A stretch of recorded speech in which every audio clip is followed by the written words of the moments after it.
What's up, guys? Sub-Zeric here, back for another VOD review today with our first VOD on new patch, officially launched, released, everything, and so far, it's been a great release. There has been a huge shakeup in the meta, as we've covered in the last few days, and I wanted to VOD review one of these comps that is another kind of new line that people also, as my team planner, it has Siobhan in. Okay, we can get rid of that and then turn it off. It's another new line that was not really at all accessible last patch, and now is at the top of the meta. This is a line where if you can make it there, if you can cap out this way, you should always be doing this. And so I got to talk about it. So we start off here with some pieces of what is a very solid opener this patch, all these Demacia units and Piltover units, which does allow you to potentially go for the Orianna unlock. And we are going to slam the Shojin here to get that Orianna unlock 4-2-1. We checked our Piltover mod. I know in the Wasian screenshot yesterday, it said, pray for Cogs, Cognition Cogs, the best in his estimation. Piltover upgrade, don't get it here, so a little bit sad for us, I guess.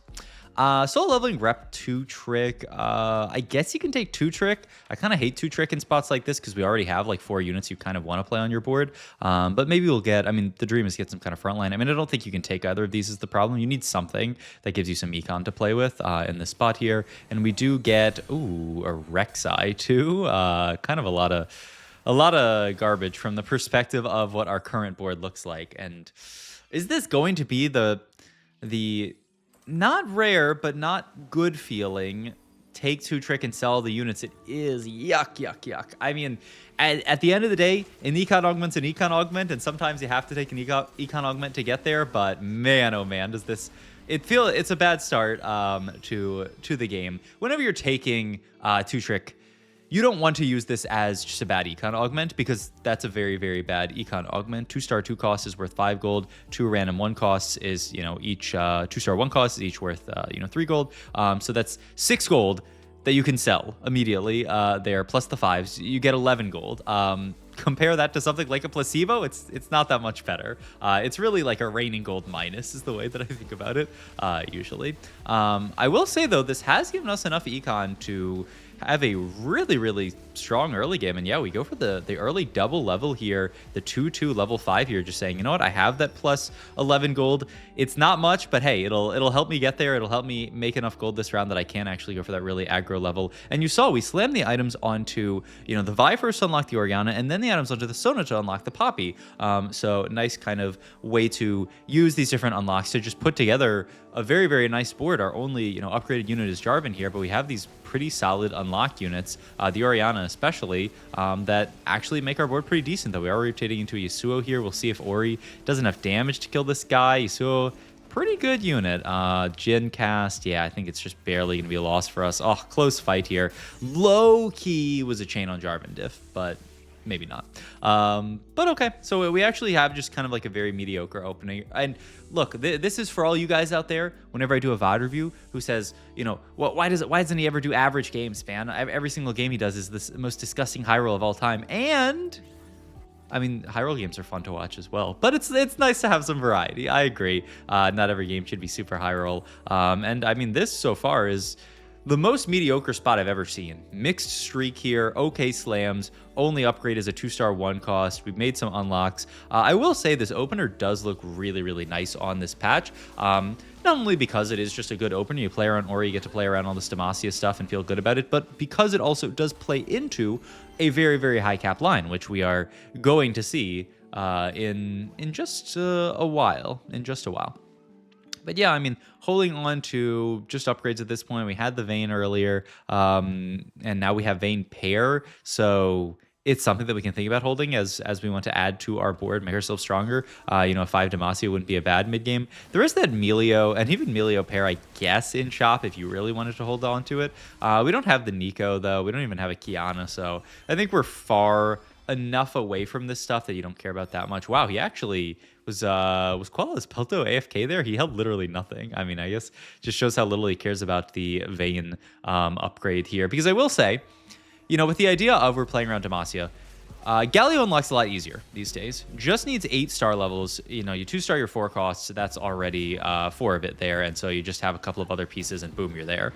So these days, Galio is no longer this unit that you can never pivot into, that you can never play unless you have the Jarvan 2, the Sona 2, the Poppy 2, the Xinjiao 2. You just need to find a few upgrades and you make it there. Now, the big difference is he is level capped now. You have to reach level 8 to get to him. So no more days of playing for, you know, a quick Sona 3, Jarvan 3, and then hitting Galio like mid-stage 3. That's just not happening these days. But it is a lot easier if you are pushing levels to unlock him. This is why, once again, augments like 2-Trick, even though it's a mediocre econ augment, people really like econ augments because pushing level has very, very high expected to value this patch.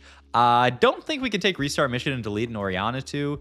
I think, I mean, on this patch, branching out, we've seen a lot of people, I think our last VOD, we saw branching out taken, or maybe it was 2 VODs ago from the Coined game. And yeah, it looks like we are looking at this branching out plus here. Do grab it, and we get an Arcanist. Okay.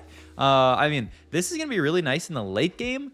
Doesn't do nothing right now, but we will, I mean, it actually doesn't do nothing. It still provides the, you know, on-kill refund mana thing. So that's something. It's going to get our Orianna continuously casting. A little bit awkward because it's kind of a mana item, which we already have one. We have Shojin, and so a second mana item, really not what you'd, you know, want in this spot here. You'd rather, you know, Arcanist Bat plus a Death Cap or something so that your casts are more chunky. They deal more damage than the Arcanist Bat ends up mana genning you back up there. And you can see, yeah, a little bit weak here, and we end up taking kind of an unfortunate loss. But, you know, once again, not the end of the world. Still just chilling on this quite mediocre spot. We do find the Nico, so we can now fit Arcanist onto our board, which is a big upgrade. That's a lot of AP for our Orianna and some for the rest of our board. We also do have this Kennen here, who is quite consequential to our game plan, so we definitely want to hold on to him. Kennen as well received a much easier unlock, where now it's just 5 star levels of Ionia, Yordle, or Defender, so you're going to be unlocking this guy on accident a lot of the time. He is required level 5 now, but I mean, remember when this guy was 8 star level? I mean, how times change. How times change the times. You'd love to pick up the Garen here, but I mean, a Swain with a tier is also not bad at all. Imagine this is just going to be for Void Staff here. Archangel's a solid item, but Void Staff's a Void Staff. And Swain's a Swain, man. You can play this guy onto your board, be very, very happy, get Jug. I mean, just a great Arcanist that you get to play here, and just a great unit in general. And yeah, the Void Staff does come down here. We get to level up, throw the Kennen on this board, who adds some nice traits as well. Yordle, the obvious one, which is not really consequential for now, but will actually matter a lot on our late game board. And, you know, maybe you guys can figure out where I'm going with this. I know some people like when I make the video a little, ooh, what are we going to play? Ooh, it's a mystery. Pick up the Sona 2. So we are actually, you know, on our ways to that 8 star level for Galio here. That's 5, 6 on our board right now. So we really just need to pick up one more 2-star, or even just field, you know, like a Lux plus a Garen, and boom, we're there. So yeah, I mean, great early game, and just a showcase of how much easier it is to unlock Galio these days, as long as you're pushing levels. But yeah, I mean, gonna finish off this stage with hopefully a win. I feel like Mal's 1 should not beat our board, and yeah, he should not. So we do pick up a dub here. Very nice. I mean, mid spot, 75 HP, 50 gold, level 7 here off Econ Augment. We took the branching out. I guess the most high roll thing we have this game is the branching out into Arcanist Bat and the Orianna. Those are pretty nice things that we picked up here. Swain 2, not bad. But we will continue on into the next stage here and try to make it to our cap this game, which this is where I'm really curious watching this VOD, is how we do make it to the cap that we do want to play for this game. Because, you know, if we can't make it to like super high cap sal gameplay, you know, if we were to just be forced to kind of stabilize on A tier, I mean, you can play like a Demacia board, I guess. I don't think it's like amazing by any means, but it's something that you could play. Mega Slams here. Sterak's just a decent enough tank item and a good way to kill the sword. And then JG, a very good AP item. So we're pretty happy with that. We also, look at this, man. Just the super aggro level to, yeah, I gotta go back here actually and watch back. Yeah, we aggroed super, we very aggro leveled here, which is interesting. I would have thought, because we don't have Galio yet. It's kind of interesting that we did level this round. We're not unlocking set, right? This didn't actually go for any unlock. It's kind of surprising that we leveled here because it craters our econ for no reason. Not really sure why we did this, actually. I would think you would definitely, I mean, just wait until 4-2 to level here. So, weird. I mean, exclusives, gold, and items, and you need a last tank item, and you need gold here, so that seems like an easy pickup here. We do see 3 3s as well, but yeah, he does still really want the exclusive here just to get the gold. And I mean, it's kind of perfect, right? It's a last item that can go into Garen. Spirit Facade is fantastic here. So now we have a really, really nice triple item Garen.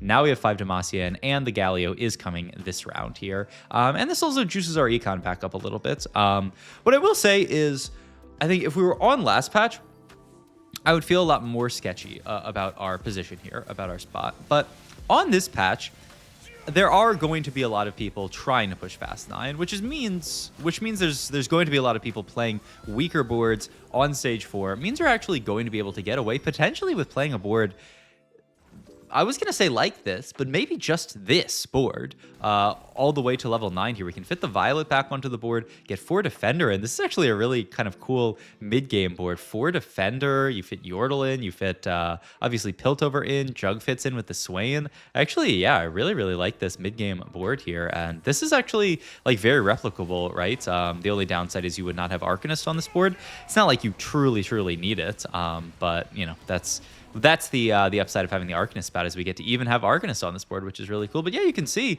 Darth Noob here, maybe not quite Fast 9, but, you know, not the world's strongest board. We are actually going to win that fight, which is huge. Yeah, Darth Noob's spot is actually kind of crazily bad here. I would say 16 HP, unless he had a million Ishtal stacks here. Kind of am curious to look at his spot again in a second here.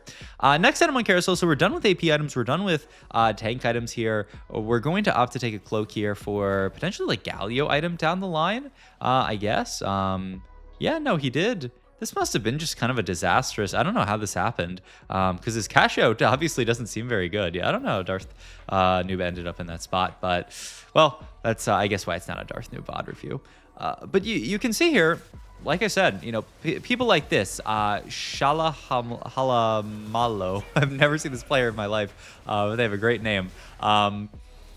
This player also on their way to Fast 9, and so we can actually, you know, skate by with a not so strong board, playing really around just the power of this Orianna. Dude, that was enough to stabilize us to Fast 9. And look at this, we've won 3 fights so far, stage 4, and hey, maybe we fight somebody else who's looking to Fast 9 and get another win. That's the dream, obviously. Worst case, we fight somebody really strong here. Though, I mean, this person, that's an interesting. Hefty rolls Malzahar reroll, and they're playing like the Malzahar Zoe Leona reroll comp.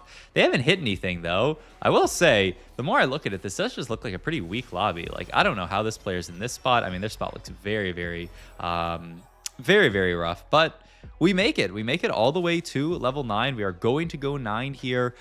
Fit the Xin Zhao onto the board.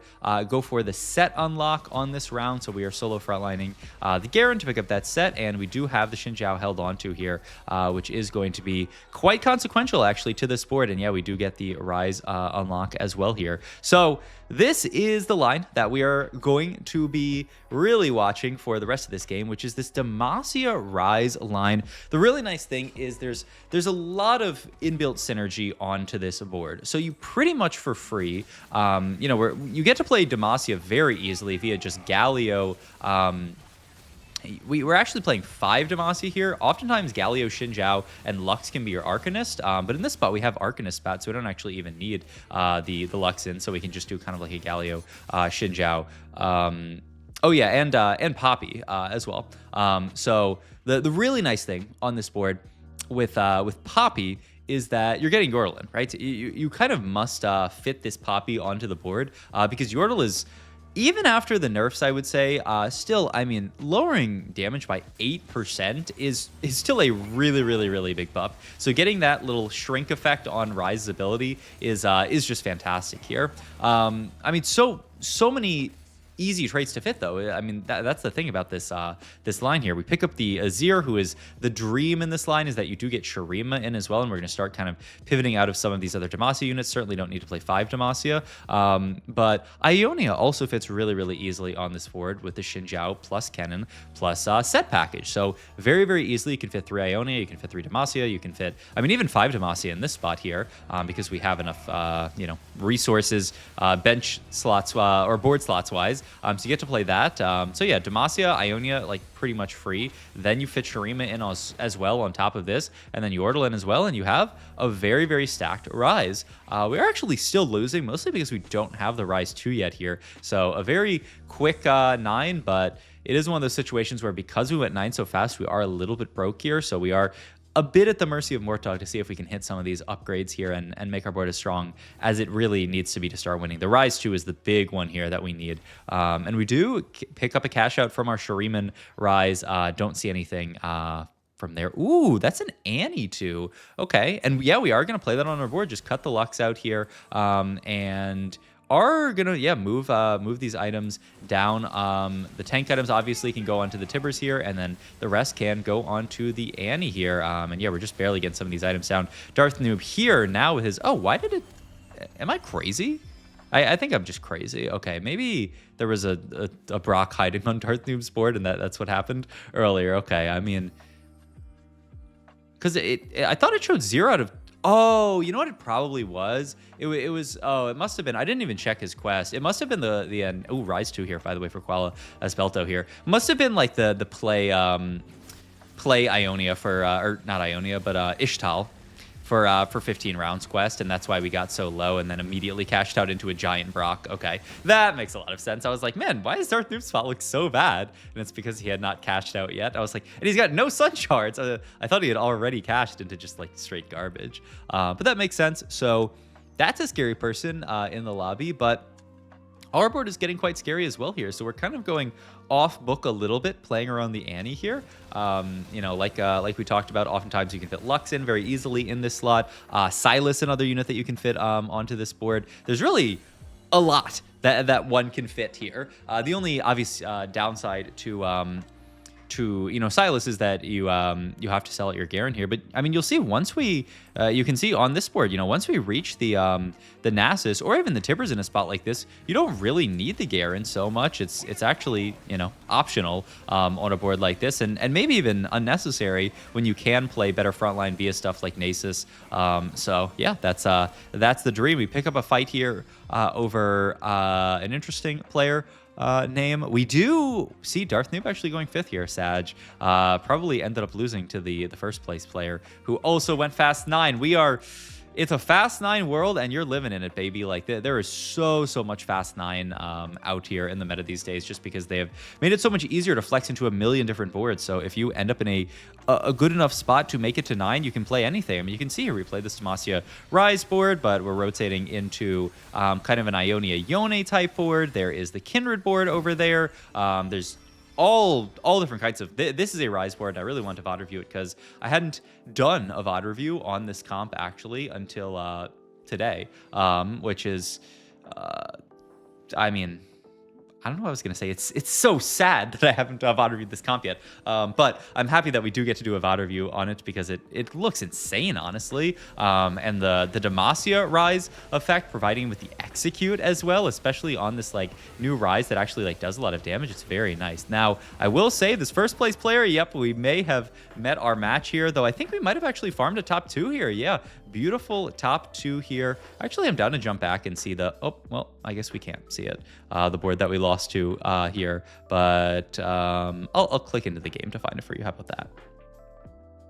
Don't say I never did anything for you. Here's the, so this is actually kind of like the standard fast 9 like Noxus Kindred board. Does have the Silas fit onto it, which is, we've talked about this in some of our previous videos, but Silas, just the man of the patch. You are going to be seeing so much more of that guy. So hope you guys enjoyed this video. If you did, please like, comment, and subscribe. Check out my Twitch and Metafy, all my other links down below, and I will see you guys in the next video. Thanks for watching as always.